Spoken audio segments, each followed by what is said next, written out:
Okay. అలాగే స్వామీజీ అంటే ఇప్పుడు ఈ మధ్య కాలంలో ఉన్న కొంతమంది చదువుకున్న వ్యక్తులు అంటే సైన్స్ని నమ్మాలా, భక్తిని నమ్మాలా, మూఢనమ్మకాల, సో కన్ఫ్యూజ్ అవుతూ ఉంటారు ఏది నిజం ఏది అబద్ధం. సో దాన్ని ఎలా మరి చెప్పడం?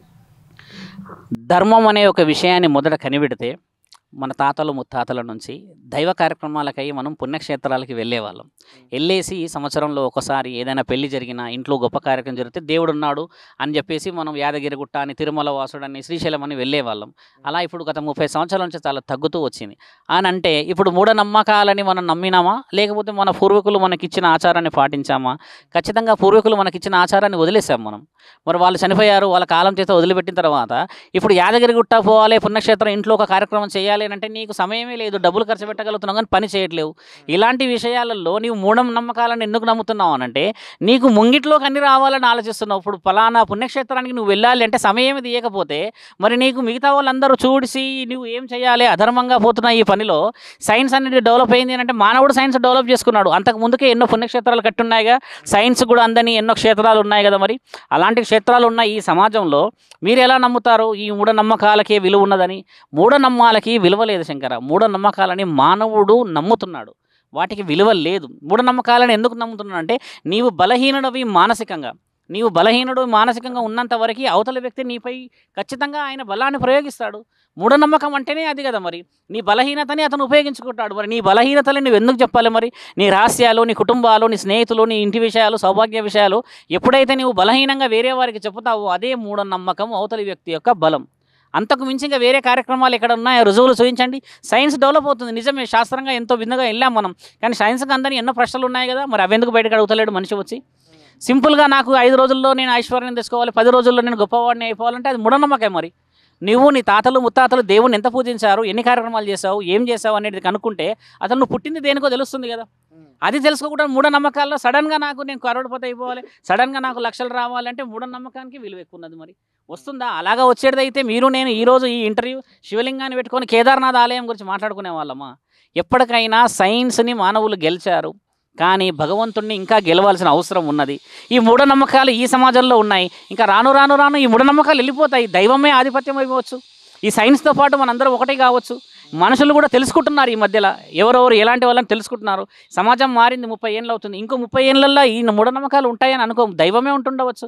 అందుకనే కదా ఇప్పుడు ఈ పుణ్యక్షేత్రాల ప్రయత్నాలు, మీలాంటి వ్యక్తులకు వచ్చినప్పుడు మాట్లాడే సమాధానాలు. ఇప్పుడు మీరున్నారు మిత్రమా, దైవం గట్టి నమ్మితే మీకు పుట్టబోయే తరం కూడా మీరు దైవం గురించి గట్టిగా చెప్తారు కదా.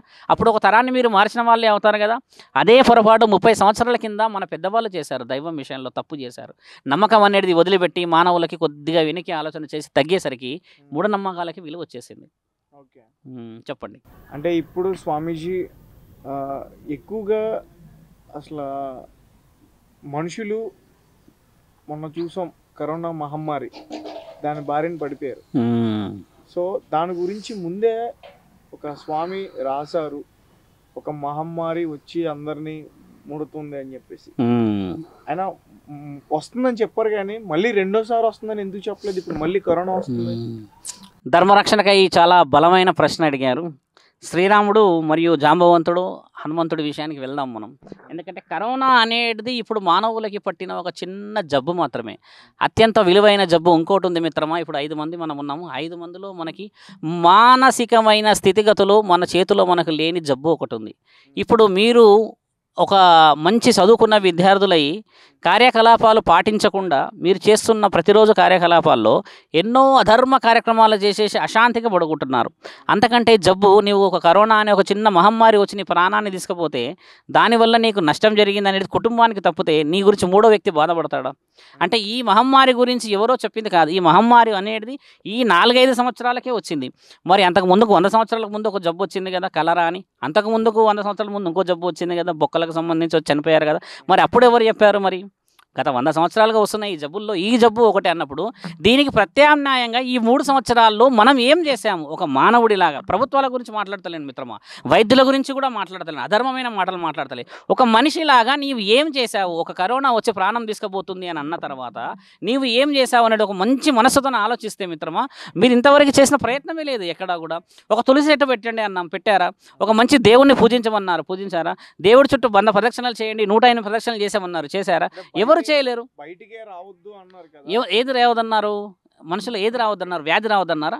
అంటే అది ఆ 30 రోజులు రావద్దన్నారే. తర్వాత బయట నుంచి 3 సంవత్సరాలు ఏందిగా బయట ఉండి మరి మానవుడు ముందు ప్రత్యామ్నాయన భవిష్యత్తు ప్రణాళిక లేకపోతే మరి ఆ 30 రోజుల్లోనే భవిష్యత్తు మన భూమండలం మొత్తం మారిపోయిందా?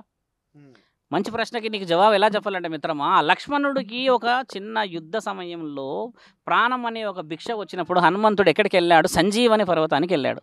వెళ్ళినప్పుడు సంజీవని పర్వతం చుట్టూరుగా అన్ని తులసి మొక్కలు ఉన్నాయి. ఉమ్, తులసి మొక్కలు ఉంటాయని చూస్తే ఇన్ని మొక్కల మధ్యలో తులసి మొక్కలు బాగా మెరుస్తున్నాయి కదా, తులసి మొక్కను తెంపాలా సంజీవనిని తెంపాలా అర్థం కాక ఏం చేశాడంటే ఆయన దేవుడు కాబట్టి కొద్దిగా శక్తి ఉంటుంది కదా, దాన్ని ఏం చేశాడు? కొండ తీసుకొని వచ్చాడు.